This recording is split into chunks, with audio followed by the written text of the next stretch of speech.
Hello guys, स्वागत है आपको मेरे चैनल मिथोलॉजी टॉक्स में। अगर वीडियो अच्छा लगे तो लाइक और सब्सक्राइब करें। महाभारत से जुड़ी कई ऐसी कथाएं हैं जिससे आज भी कई लोग अनजान हैं। आपने महाभारत के कई श्राप और वरदान के बारे में सुना या पढ़ा होगा। महाभारत के कई श्राप लोगों के बीच बहुत प्रसिद्ध हैं।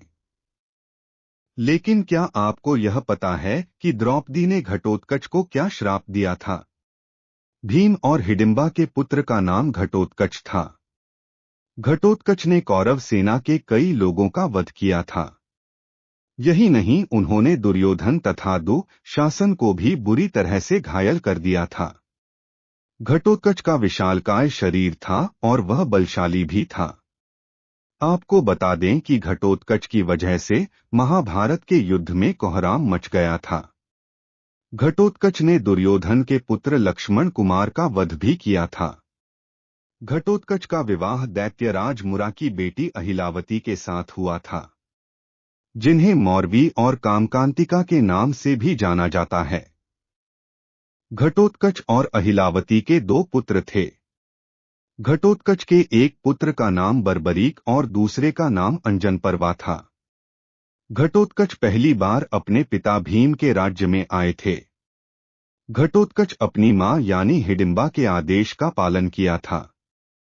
फिर घटोत्कच ने आज्ञा के अनुसार द्रौपदी को आदर सम्मान नहीं दिया।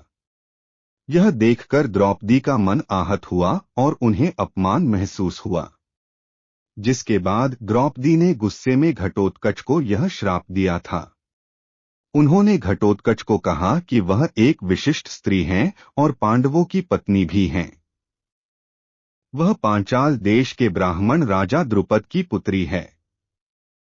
उन्होंने यह भी कहा कि उनकी प्रतिष्ठा पांडवों से कहीं अधिक है। द्रौपदी ने गुस्से में यह भी कहा कि घटोत्कच ने अपनी मां राक्षसी हिडिंबा के आदेश पर महाराजाओं और ऋषियों से भरी सभा में उसका अपमान किया है। अंत में द्रौपदी ने कहा कि घटोत्कच की आयु सीमा बहुत कम होगी और वह बिना किसी युद्ध के मारा जाएगा। पौराणिक कथा के अनुसार कर्ण ने घटोत्कच पर इंद्र का अमोघ अस्त्र चला दिया था, जिसकी वजह से उसका वध हो गया था। महाभारत के दौरान घटोत्कच की मृत्यु बिना किसी कारणवश हुई थी। आपको बता दें कि कर्ण ने अपने अमोघ अस्त्र का प्रयोग दुर्योधन के कहने की वजह से घटोत्कच पर किया था, जबकि वह इसका प्रयोग अर्जुन पर करना चाहता था। डिस्क्लेमर: यहाँ मुहैया सूचना सिर्फ मान्यताओं और जानकारियों पर आधारित है। यहाँ यह बताना जरूरी है कि मेरा चैनल मिथोलॉजी टॉक्स किसी भी तरह की मान्यता जानकारी की पुष्टि नहीं करता है।